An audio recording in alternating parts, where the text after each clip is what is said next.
uma boa noite a todos que estão aqui presentes. Uma boa noite também a você que está cultuando aí na sua casa. Eu já queria pedir para você abrir a sua Bíblia no livro de Gênesis, muito fácil, primeiro livro da Bíblia, capítulo 50.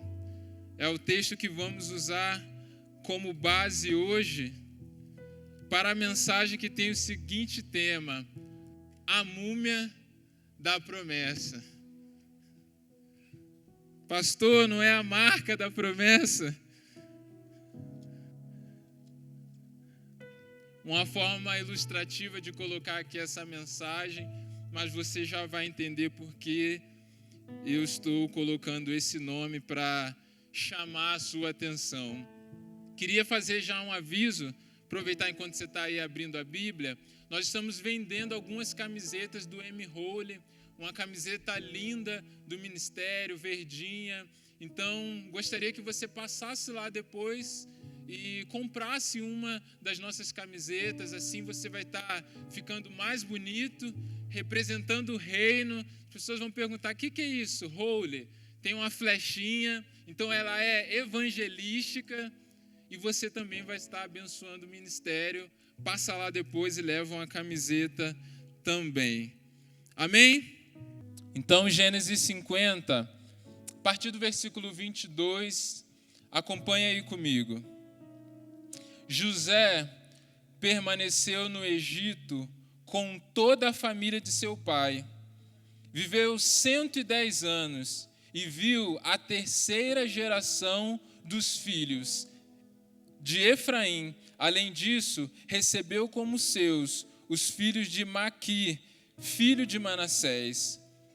Antes de morrer, José disse a seus irmãos: estou à beira da morte, mas Deus certamente virá em auxílio de vocês e os tirará desta terra, levando-os para a terra que prometeu com juramento a Abraão, a Isaque e a Jacó.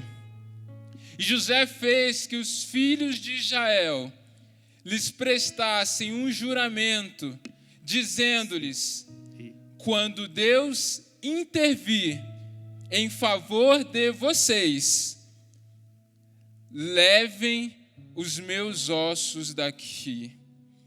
Morreu José com a idade de 110 anos e depois de embalsamado, foi colocado num sarcófago no Egito. Amém?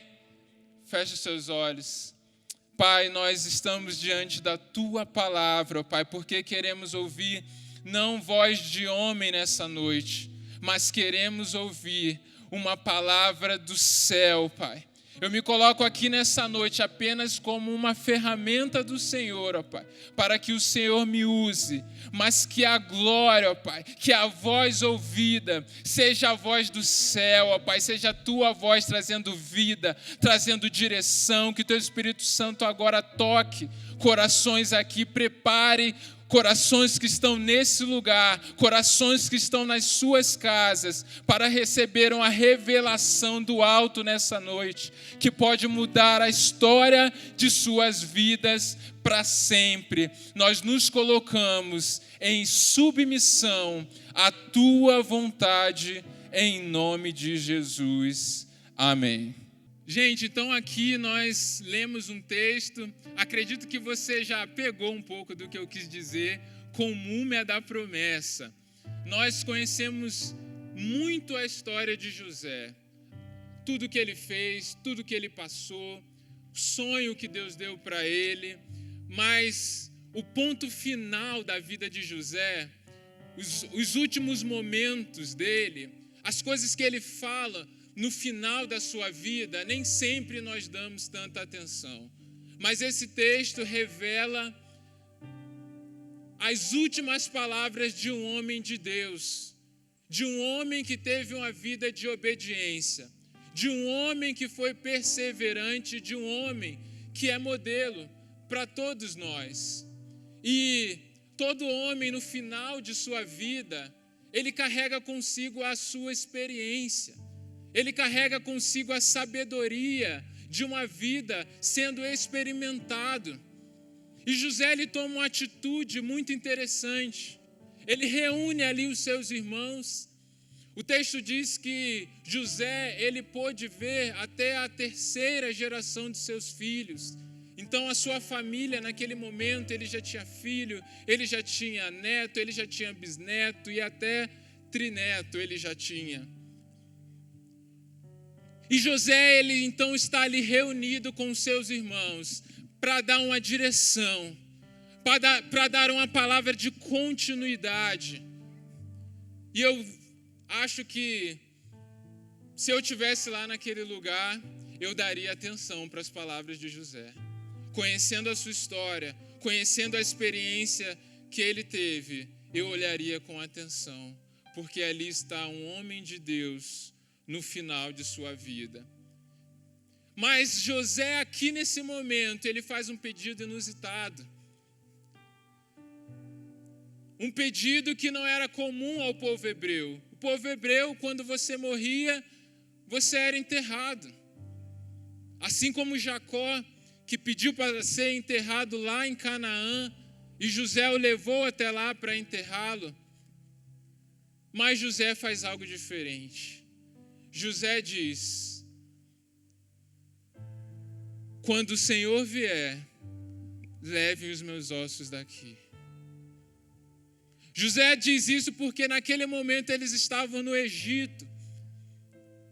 E óbvio, como não era um costume hebreu, o que eles fizeram, o que eles usaram o mesmo método, a mesma forma que eles usavam para conservar uma múmia.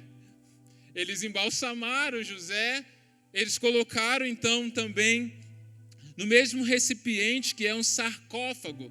Então o mesmo recipiente que o Egito fazia com a múmia, o mesmo processo, eles fizeram também ali com os ossos de José. E aí, óbvio, a gente tem duas diferenças claras em relação a uma múmia.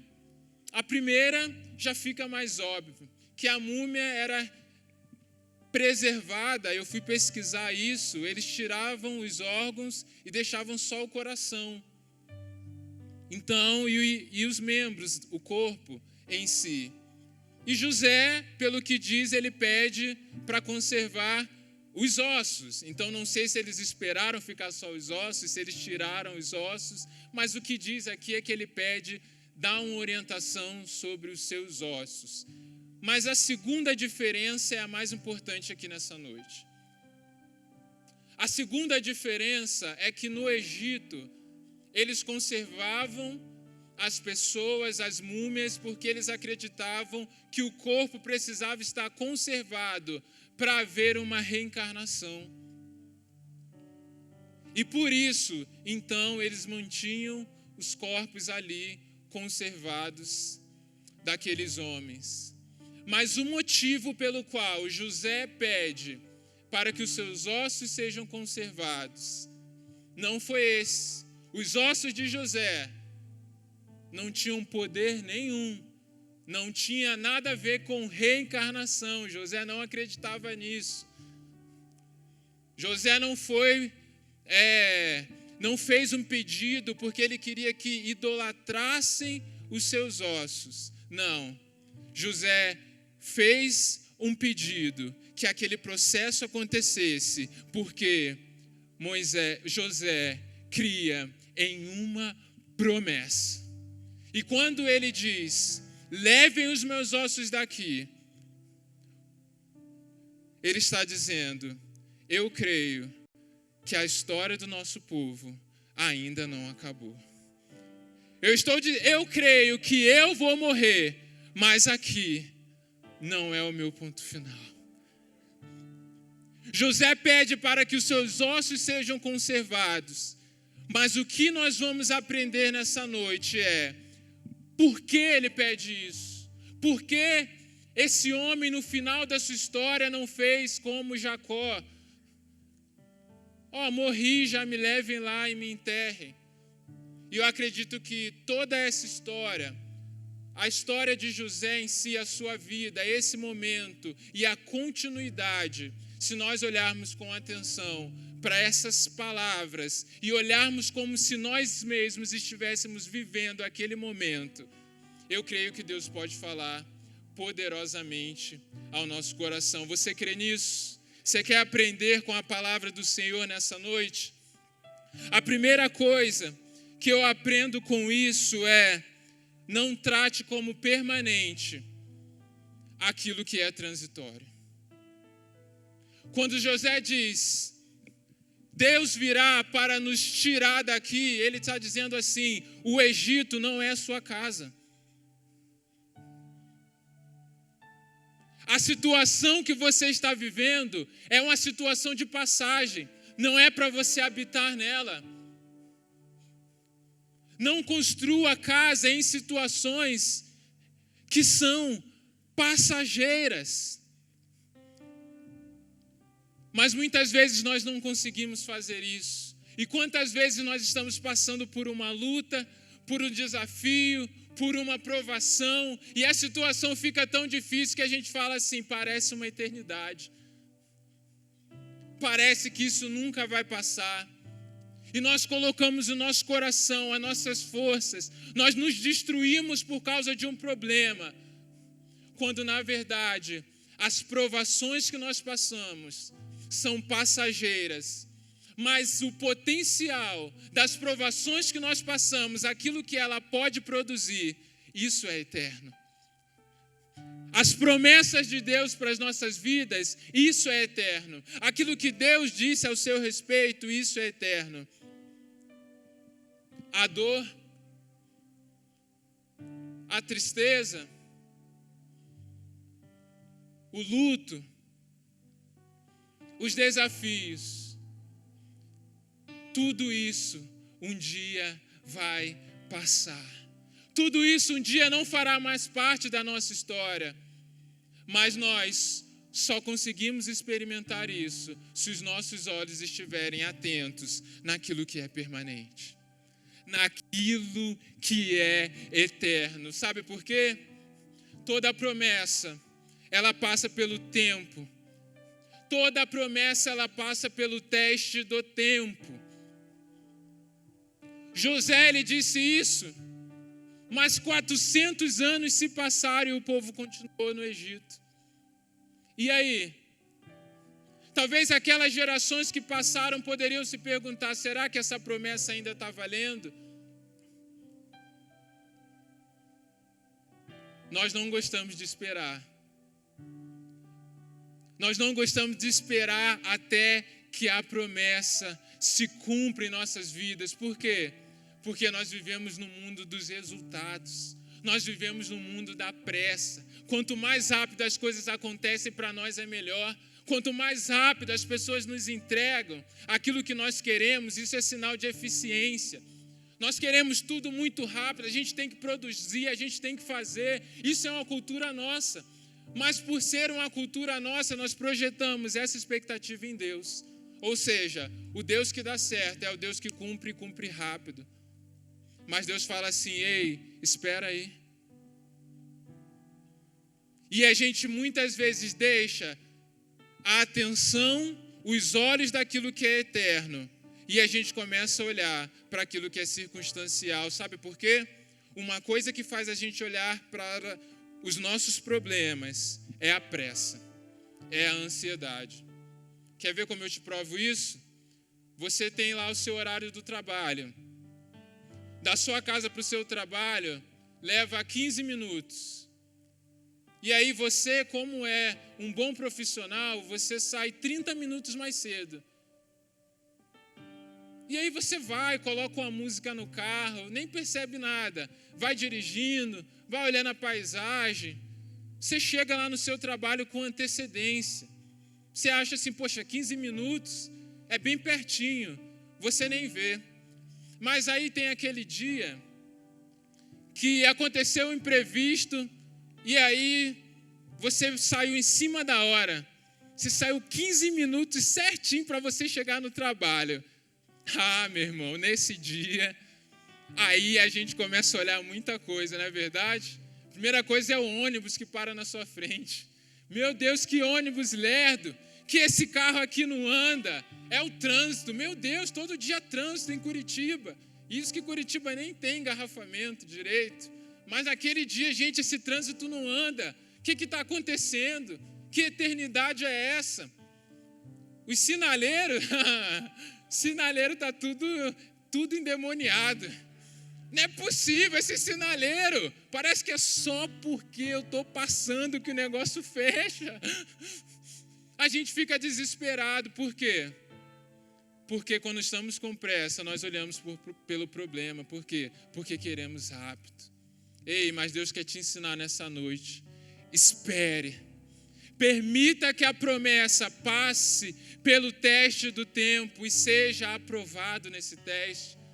Porque a palavra diz: os que esperam no Senhor renovarão as suas forças e subirão com asas como de águia. Você é essa águia, querido. Você é essa águia. Mas para isso nós precisamos esperar no Senhor. Aquilo que se renova se desgasta. Porque se não se desgastasse, não precisava de renovo. Deus sabe que muitas vezes no teste do tempo, você está desgastado. Você pensa, está demorando, está difícil, parece que nunca vai acabar. Mas se você pode levar o seu carro na oficina, é porque ainda tem jeito.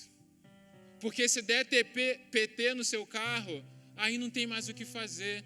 Ou seja, a sua situação pode ser difícil, mas ela ainda não te destruiu. Você ainda pode ser renovado. E essa situação pode produzir um peso de glória eterna. Pode produzir um novo nível na sua vida. Sabe por quê? São asas de águia. A águia,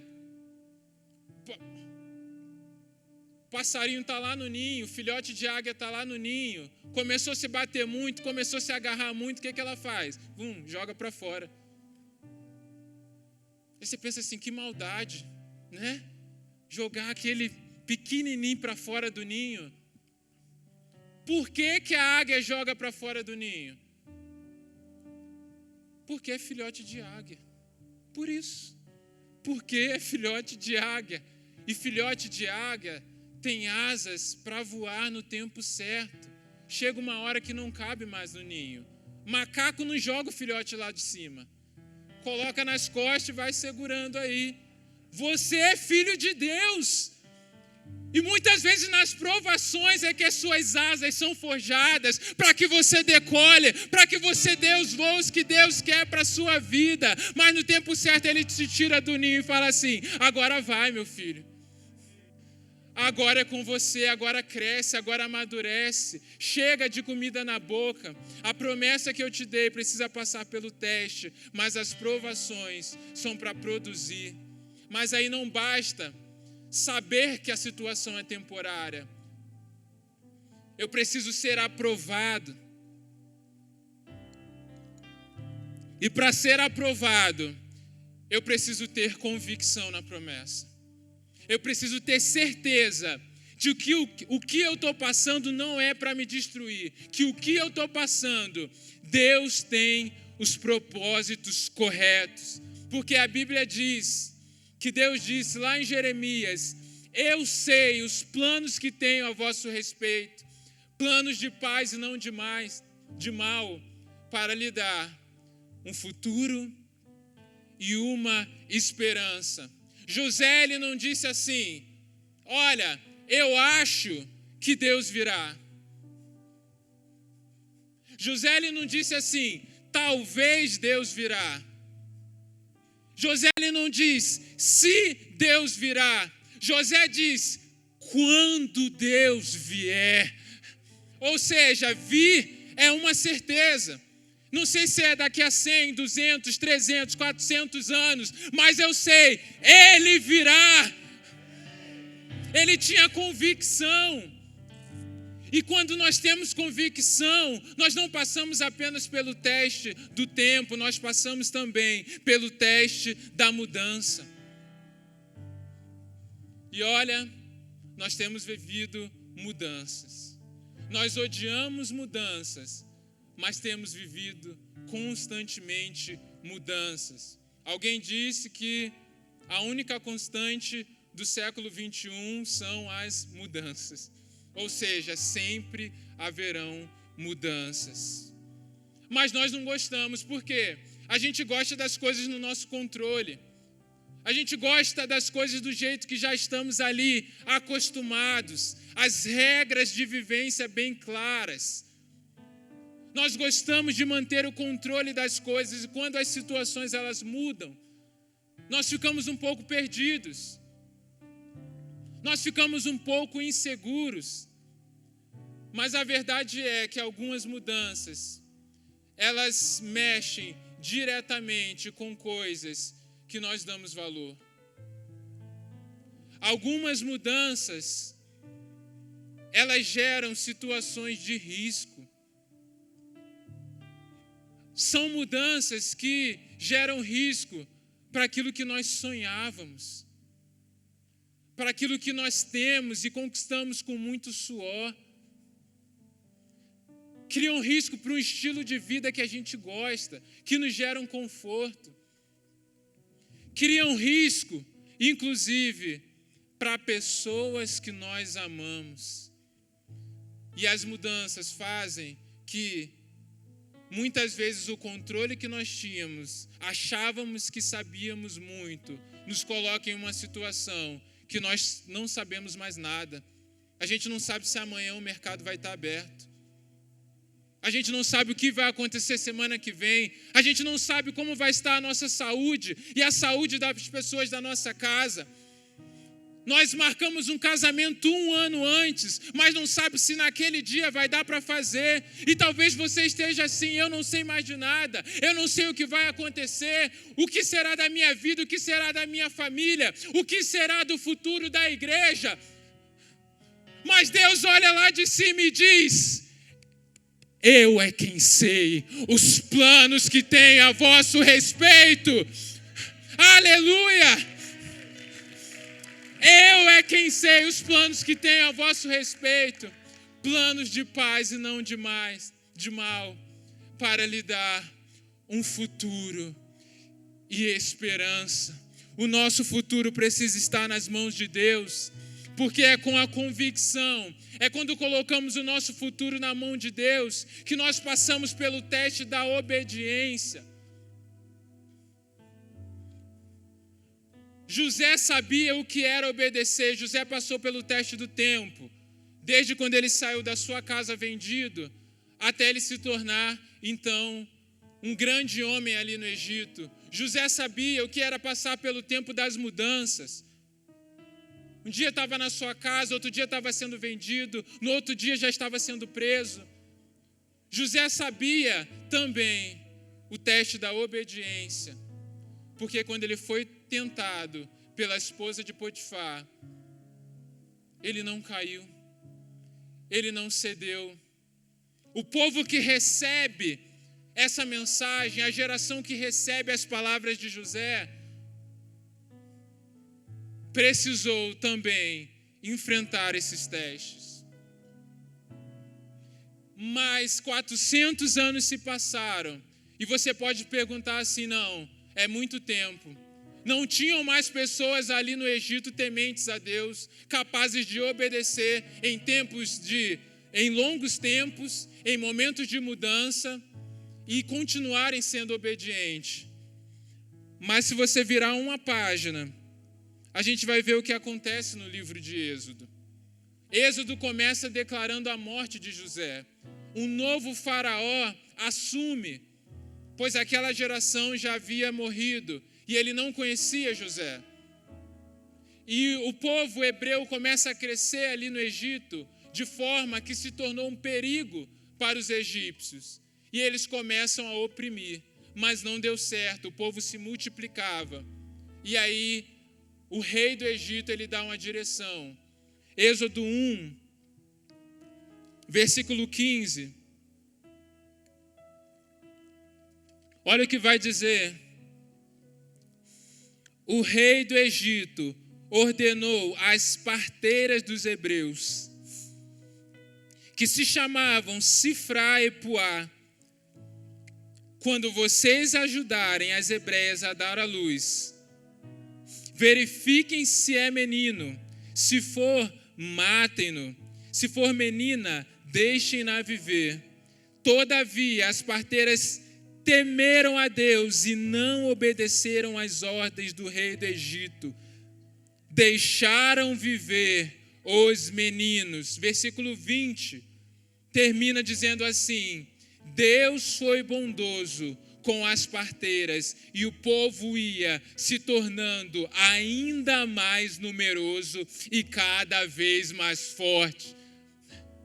Quanto mais o povo era oprimido, mais o povo crescia. Por quê? Porque haviam pessoas ali de integridade.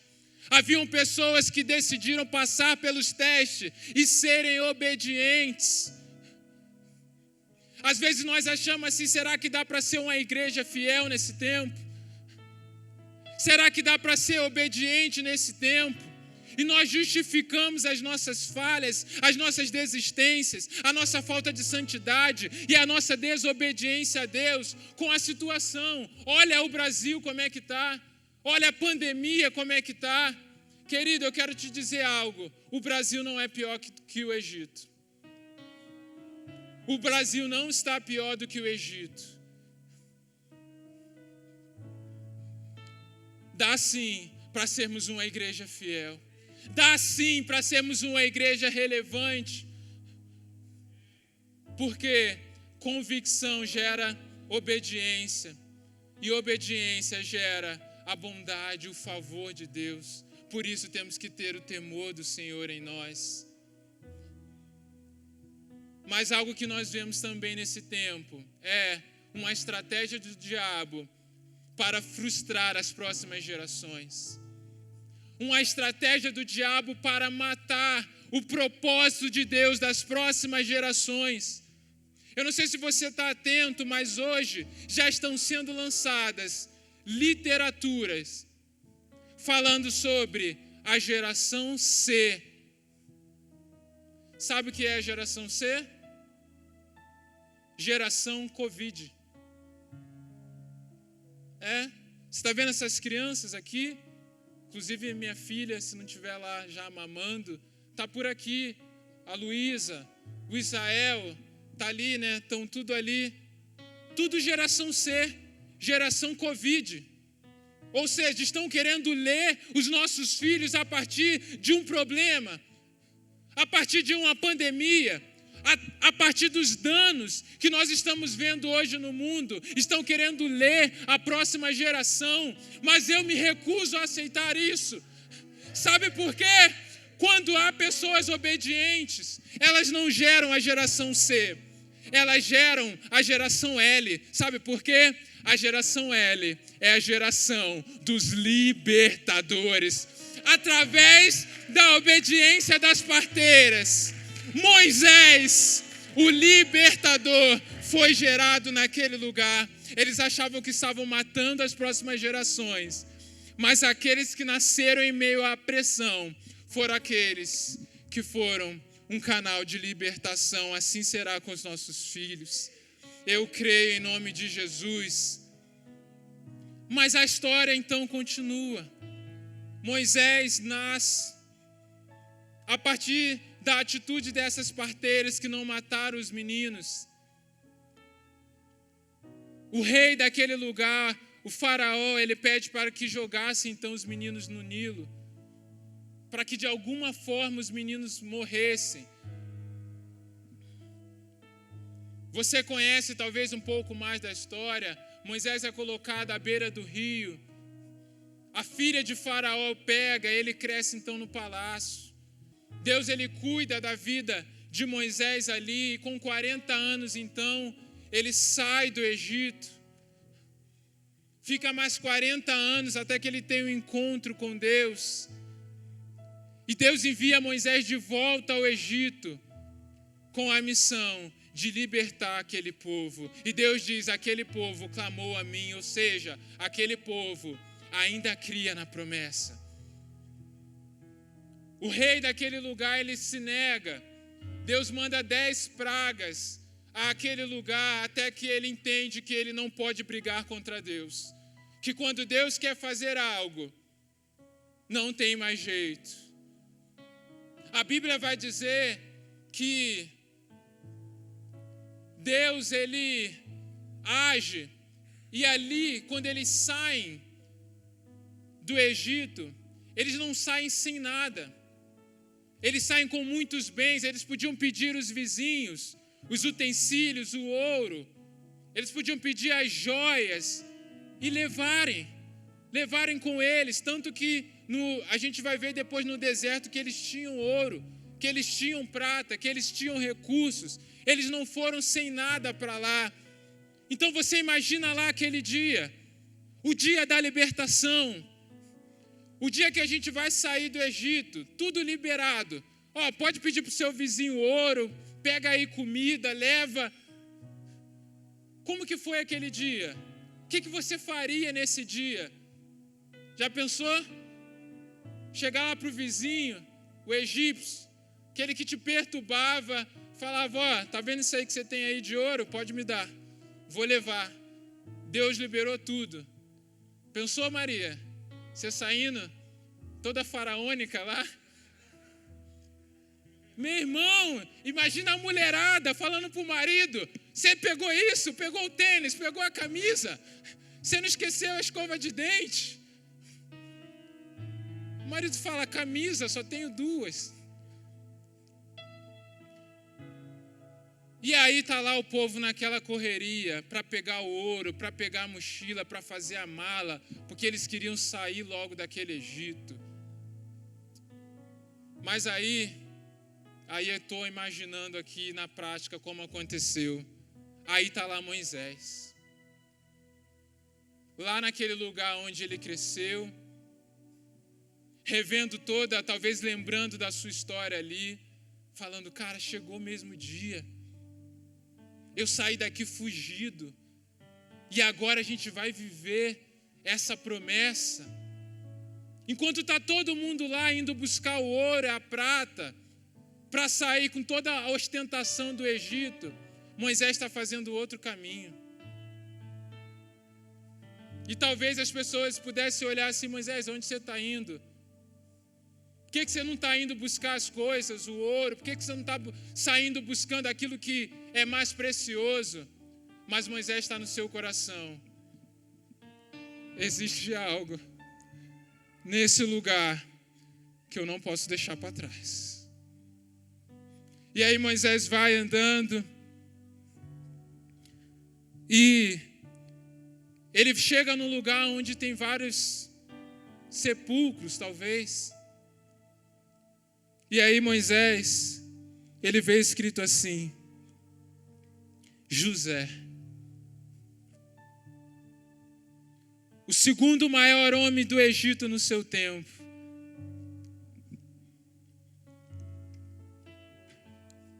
E ele pega aquela caixinha, não sei se era desse tamanho,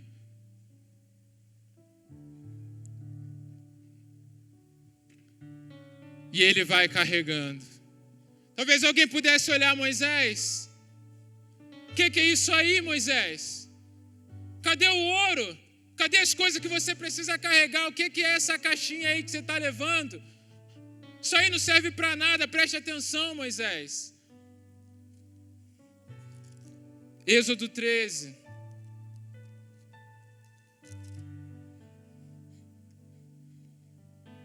Versículo 19, vai dizer sobre isso que eu estou falando aqui. Olha só o que está escrito em Êxodo 13, 19. Moisés levou os ossos de José, porque José havia feito os filhos de Israel prestarem um juramento, quando disse, Deus certamente virá em auxílio de vocês. levem então os meus ossos. Aleluia! Querido, muitas coisas de valor Moisés podia levar, mas ele decidiu levar não aquilo que tem preço, mas ele discerniu aquilo que era mais valioso. As pessoas podiam dizer: Moisés, esses ossos não valem nada, mas Moisés diz: calma, isso aqui é a prova. Isso aqui é o que conecta o meu chamado com a história que Deus está escrevendo na humanidade, desde Abraão, de Isaac e de Jacó. Deus quer conectar a sua história com aquilo que Ele está fazendo na humanidade. Esses ossos não eram apenas algo ultrapassado, algo que deveria ficar no Egito, não. Esses ossos representavam um memorial de fé para o futuro. Porque um dia José entendeu que as bênçãos da promessa não iam parar nele. Ele disse: eu vou morrer.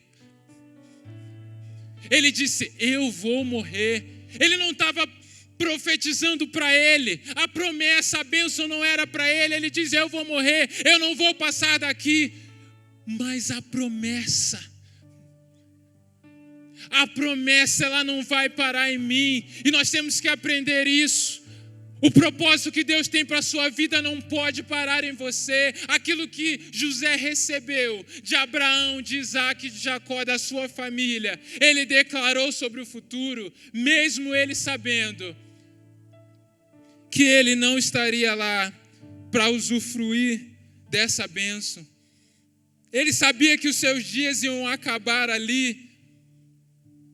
Mesmo assim, ele decidiu profetizar.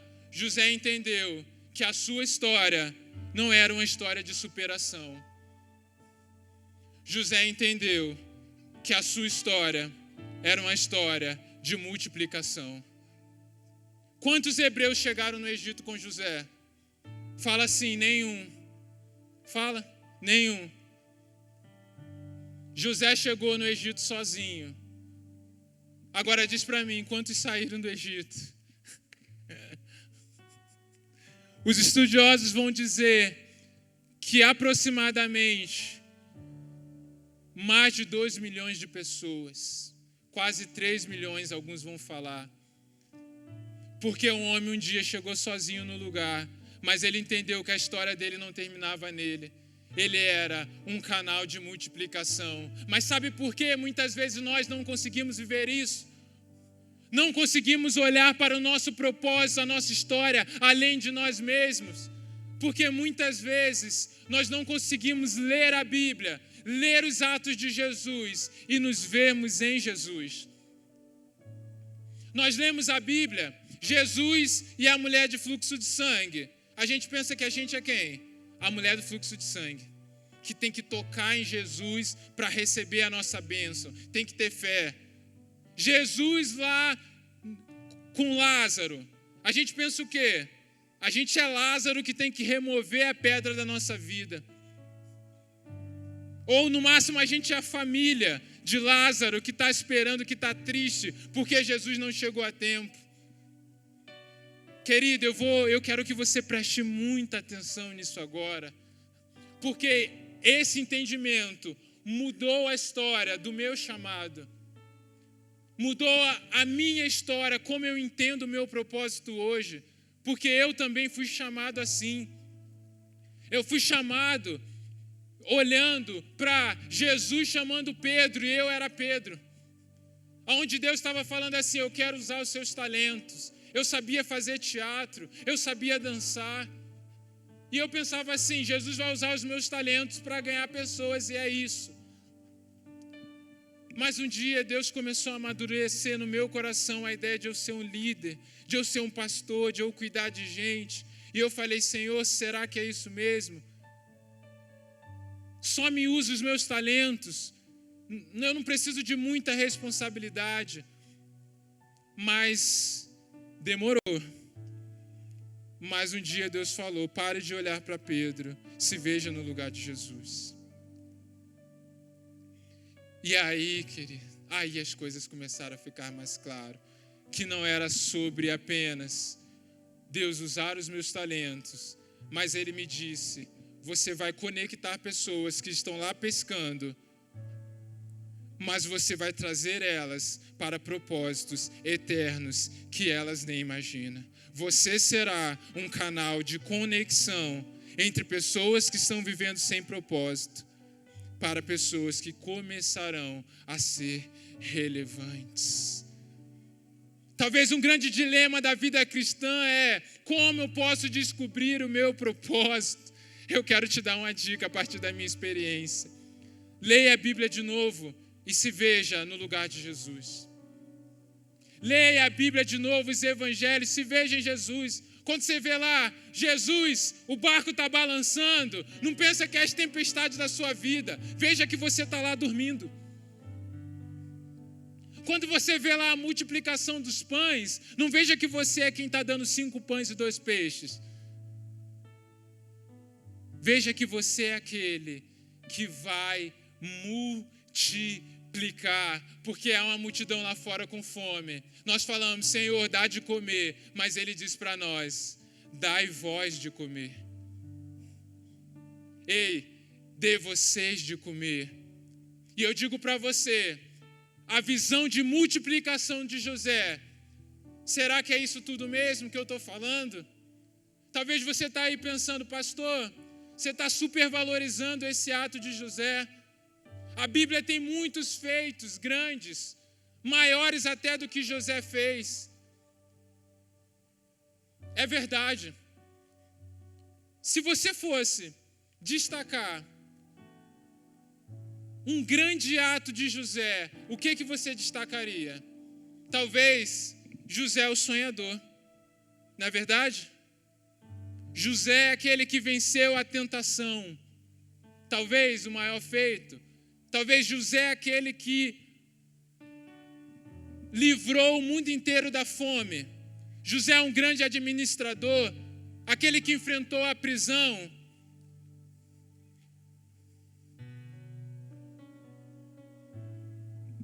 A Bíblia tem um lugar preparado para isso. É o tal da galeria dos heróis da fé. Tem lá Abel, Enoque, Abraão, Moisés, Noé, só os fera. É oferta, é a arca, é outro que foi arrebatado, é Abraão que saiu da sua terra. Os maiores atos de fé da história estão contidos em Hebreus 11. O que você acha que está escrito lá sobre José? Qual dessas opções que eu dei aqui? Não vale ver aí agora. São tantas que você pensa assim: cara, é muita coisa. A Bíblia fala mais sobre José do que Abraão. A Bíblia fala mais sobre José do que Isaac. A Bíblia fala mais sobre José do que Jacó. Tem muita coisa para se falar sobre José. Hebreus 11. Pode projetar aí. Versículo 22.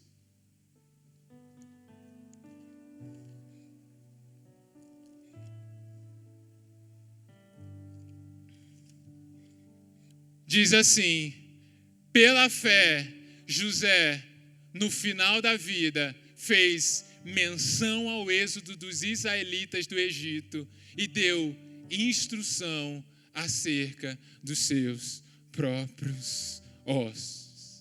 Só isso a Bíblia fala sobre José lá na galeria dos heróis da fé. Porque José foi um homem que semeou algo, mesmo sabendo que ele não ia colher. Ele semeou algo para as próximas gerações. E em Josué, no último livro de Josué,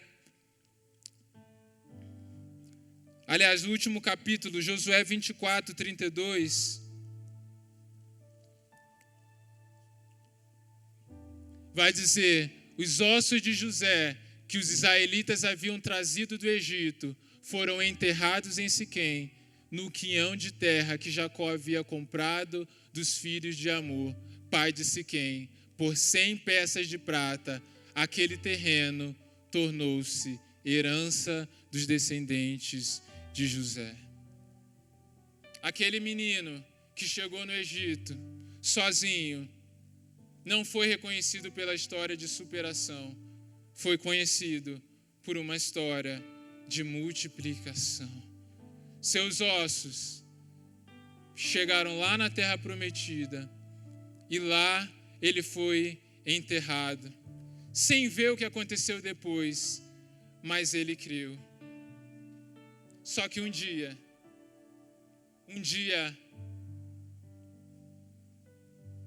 o nosso Senhor Jesus Cristo virá.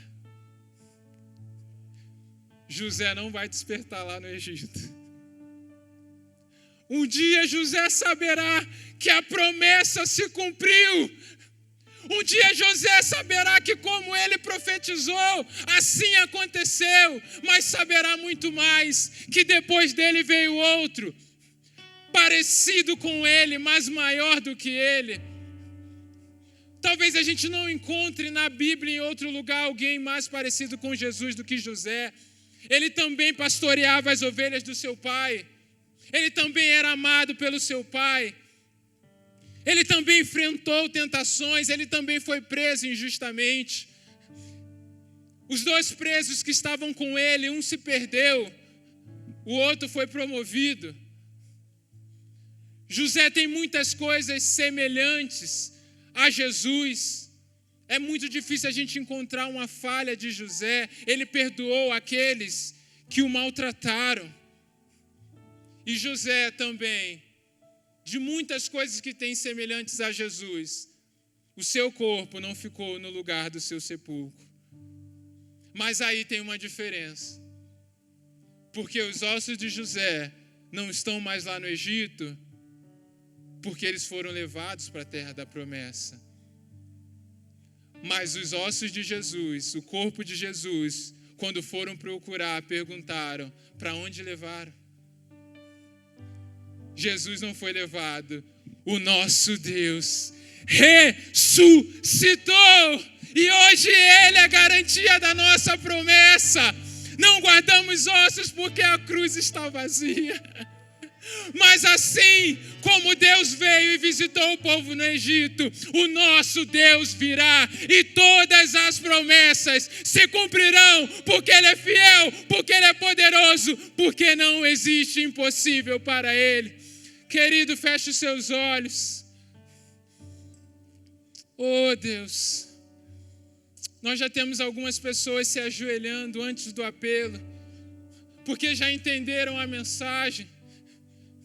Se Deus, querido, já está ministrando algo em você, comece a se prostrar, fique de joelho, fique em pé, não espere o apelo. Seja ousado na presença de Deus, permita que Ele renove a sua fé nessa noite, permita que essa palavra ministre ao seu coração. Se coloque hoje na presença do Senhor, porque talvez você tenha entrado aqui um pouco desconfiado, pensando: Senhor, o que eu vou fazer? Para onde eu vou? Será que vai acontecer? Talvez pensando em desistir dos planos eternos que Deus tem para a sua vida por causa de momentos ruins. Mas esse é o primeiro apelo que eu quero fazer. Se há dúvida no seu coração, se há medo agora no seu coração sobre o seu futuro, sobre o que vai ser, sobre as incertezas, mas hoje você entendeu que nem a morte pode frustrar as promessas de Deus para a sua vida. Eu queria te convidar a fazer como alguns estão fazendo, por espontânea vontade. Fique de joelhos aí no seu lugar e peça ao Senhor: Senhor, eu quero renovar uma aliança contigo. Eu quero renovar uma aliança não com ossos de homem, mas com aquele que está vivo, com aquele que é a garantia de uma glória eterna. E o segundo apelo que eu faço para aqueles que estão aqui, para você também que está na sua casa, você que deseja ser um canal de multiplicação, Hoje nós estamos vivendo um tempo que o legal é falar de onde eu vim, para onde eu cheguei. É a posição, é o status. Mas hoje você entendeu que o que vale mais a pena não é o que semeamos para nós, mas aquilo que nós podemos semear e talvez não tenhamos tempo de colher.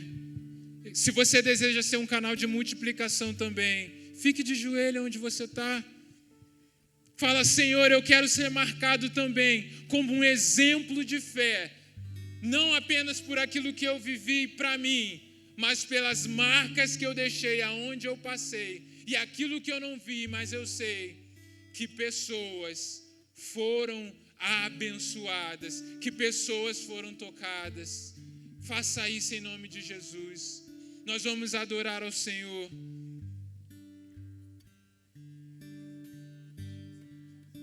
E eu quero que nesse tempo você fique de joelhos agora, enquanto nós cantamos o refrão dessa música. E que você traga à sua memória agora aquilo que traz esperança. E que você traga de volta a promessa. Talvez você tenha saído e deixado os ossos para trás. Os ossos do propósito. Hoje é dia de você se tornar um carregador de ossos. Faça isso em nome de Jesus. Pai, nós clamamos ao Senhor, ó Pai. E declaramos também pela fé como igreja tua, que certamente o Senhor virá. Certamente o Senhor cumprirá a tua obra. E declaramos, ó Deus, que a realidade que nós vivemos, o Senhor conhece a realidade de cada um aqui. O Senhor conhece a realidade daqueles que estão nas suas casas agora. Mas há uma palavra do céu que diz: esse não é o seu ponto final. Há um lugar na eternidade preparado. Nós declaramos com fé essa promessa, Deus. Mas não queremos apenas para nós. E dizemos: eis-me aqui, Senhor. Eis-me aqui para ser um canal de multiplicação. Que as bênçãos da promessa não parem em nós, mas que aquilo que estamos semeando frutifique para Curitiba, Paraná, para o Brasil, para as próximas gerações que o Senhor irá levantar. Nós cremos em um legado de fé, ó Pai, que o Senhor está construindo, porque a nossa história não é mais importante que a história que o Senhor quer escrever. Nós te exaltamos e te glorificamos em nome de Jesus. Amém.